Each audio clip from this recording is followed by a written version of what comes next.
Hello, this is Dr. Stanley Lang. Welcome to this broadcast. The topic is safe ketogenic diet. Safe ketogenic diet. And the secondary topic is the ketogenic diet to reverse diabetes. Ketogenic diet being used to reverse diabetes. And I'm sharing this based on a patient encounter today and thought there were some interesting points that are meant to be encouraging and hopeful for people that are struggling with diabetes or pre-diabetes, and they're wondering whether the ketogenic diet is a good idea, a safe idea, or not. And so this particular patient, I'm now seeing today 1 year after the original follow-up, and he is 67 years old. So this is not a young fellow. Now, he's not ancient either, but the point is that a lot of people think that when people go past the age of 50 or so, that they're really not too inclined to change. And my experience has been when you empower people with good information and they're able to make an informed choice, then they choose wisely for themselves. And some people choose a traditional medical path, others choose an alternative path. Now, this particular person, 1 year ago, I basically said something like this, because it was a new diagnosis. This was a new diagnosis of diabetes. And I spoke to this person and said, this is the usual path that will happen with diabetes. This is the usual diet that they'll put you on, which is the ADA diet. This is the usual number of medications that you're going to be on now. And usually that list is going to grow. So I told this patient that he would certainly be on at least 4 medicines now, possibly 5, and that list usually grows as time goes by because the underlying condition of diabetes is insulin resistance, which worsens unless you're doing something to reverse the insulin resistance. And the ADA diet doesn't do anything to reverse insulin resistance. In some people, it slows it down, depending on how lousy their diet was before, but it has too many high glycemic carbs to ever reverse insulin resistance. So at best, you may have a few months or a couple of years where things are stable, and then things will start to decline because insulin resistance is worsening. And so people end up on more medication. Now, that's a really good business model for drug companies, because if you don't ever get over your diabetes, then you get to use medicines for the rest of your life, a whole bunch of them. You get to use 1, 2, or 3 medicines for diabetic control. You get to use a statin for your cholesterol control. You get to use 1 or 2 medicines for blood pressure control, and you might be on aspirin also. So we're talking about a lot of medicine that people will be on permanently. That's a really good business plan for drug companies, but it's not a good personal health plan because it doesn't fix the underlying metabolic issue, which is insulin resistance. And if you don't fix that, your risk for heart disease is going to continue to worsen, and a lot of other conditions are going to worsen. And even if your blood sugars are good, which usually they aren't, but even if they're good, even if those medicines all control everything, the underlying chemistry is still broken, and it's simply putting a big Band-Aid over a big pussy abscess. So now the topic of this is safe ketogenic diet. This person decided in the first visit to go ahead and follow lifestyle strategies and started on my usual approach to low glycemic eating, which is what I call the modified plate. This is still a glucose-based strategy, but it works very, very well to reverse diabetes. But after looking at all of the alternatives, he decided that he wanted to do the ketogenic diet. So I taught him the ketogenic diet and the things that I consider to be critical for a safe ketogenic diet. So what is an unsafe ketogenic diet? Well, most of them are unsafe because they're missing key ingredients, key nutrients.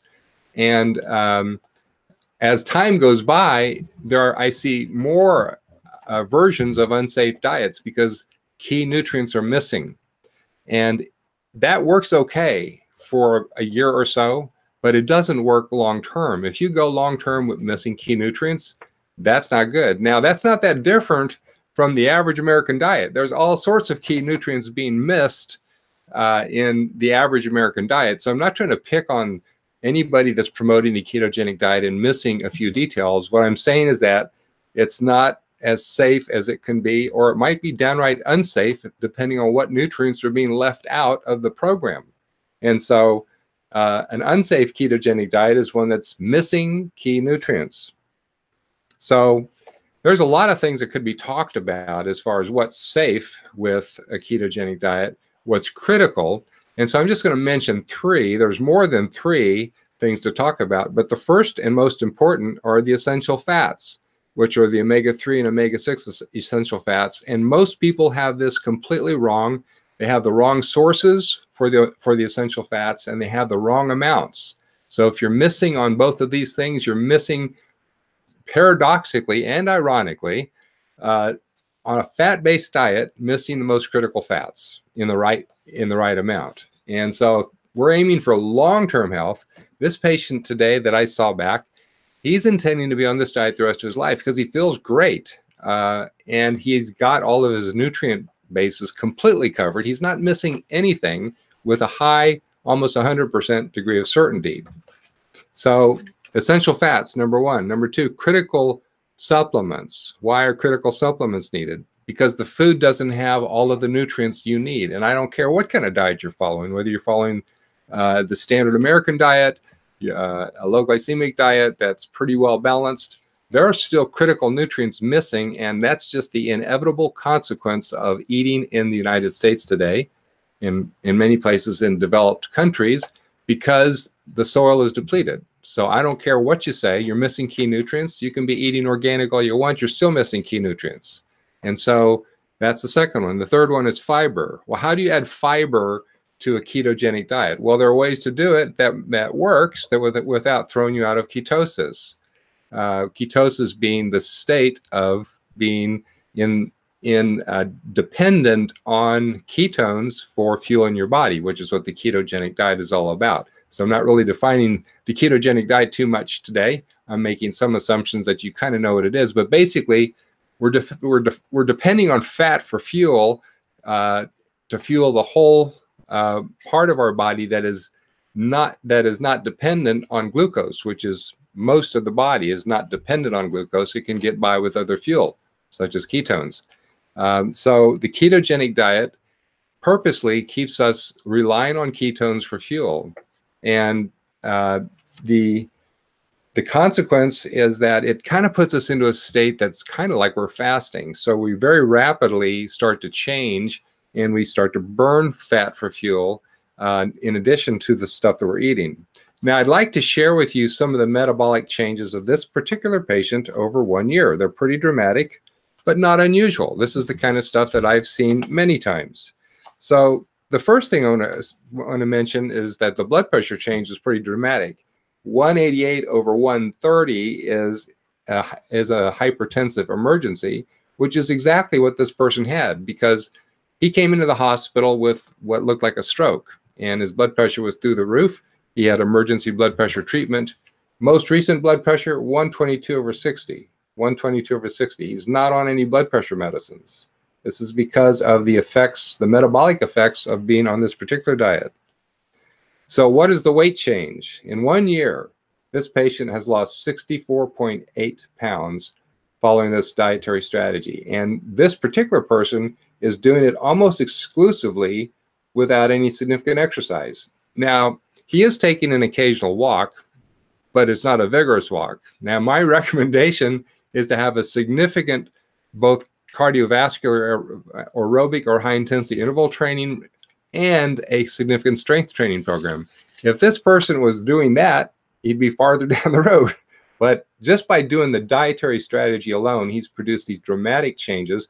And I can say that he's virtually 100% on the diet. He doesn't bend the rules at all. And that's why it's working for him. Now, as I said, I do recommend if you're doing this, that you do more than an occasional walk. You should be doing a vigorous walk at least every day and then adding some stuff to that. Now, some other significant metabolic markers. the ratio between triglycerides and HDL, and I got this backwards on this card. Usually the ratio is given with triglycerides first, triglyceride HDL ratio, but his ratio is 1. Now, that's a good ratio. That means that insulin resistance is essentially reversed. I didn't measure insulin levels in this, but his insulin levels would be pretty low because of the lack of need of insulin to be driving the blood sugar down. When the body doesn't need a lot of insulin, it doesn't pump out a lot of insulin, and that's what we're reversing is insulin resistance. And this triglyceride HDL ratio is kind of a surrogate. It indirectly tells us what's going on with insulin resistance, and we can be pretty darn sure that insulin levels in this person are on the low side. And then, of course, what's been happening with the blood sugar? Well, the A1C dropped from 8.3 to 5.9 in 4 months following this program. 8.3 to 5.9 in 4 months. Now, if that was a medicine, we would have $1 billion medicine that would have drug companies scrambling all over the place to try to get a hold of this. But it's just a lifestyle change that you can do, anybody can do, and in 4 months dropped this much, 8.3 to 5.9.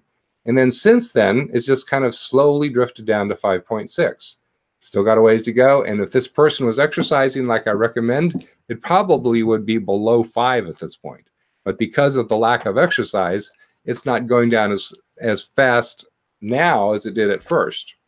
So the point that I would like to suggest to you is that the ketogenic diet is very powerful for causing immediate and sustained changes in the body's chemistry, and that includes everything connected to reversing insulin resistance, which includes helping to drop the blood pressure, helping to drop weight, helping to improve the cholesterol ratios within the cholesterol profile, and most importantly, normalizing the blood sugar. And that's what we've seen in this person. Not unusual. Lots of doctors around the country could show you exactly the same kind of stuff, but most doctors don't have together a simple program that teaches you a safe way to do this in the long run, and we have that program. So I want you to know about it. Now, if you are totally confident that you know exactly everything that you need to be doing for a safe program, then fine. I encourage you to just keep on doing that.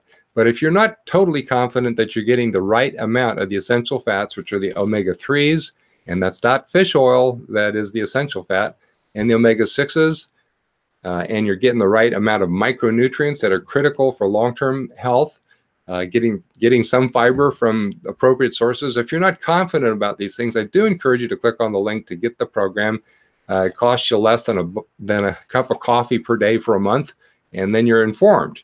And then you can follow the program and benefit from it. So in summary, I encourage you to be optimistic about the long-term effects of the ketogenic diet. It's easy to do when you know what to do. It's easy to do when you know what to do. And you feel well when you know what to do. You feel well long-term if you know what to do. But if you're eating an imbalanced or goofy version of the ketogenic diet, you're not going to feel well long-term. You're going to have a lot of symptoms because you're missing key nutrients. So hope you found this to be helpful, encouraging. I wish you well, but understand that all ketogenic diets are not created equal, and you could be doing something that isn't a good long-term solution. Short-term solutions, you can do a whole bunch of weird things that don't harm the body. Long-term, you get harm if you're missing key nutrients. So I wish you well, God bless, and have a great day.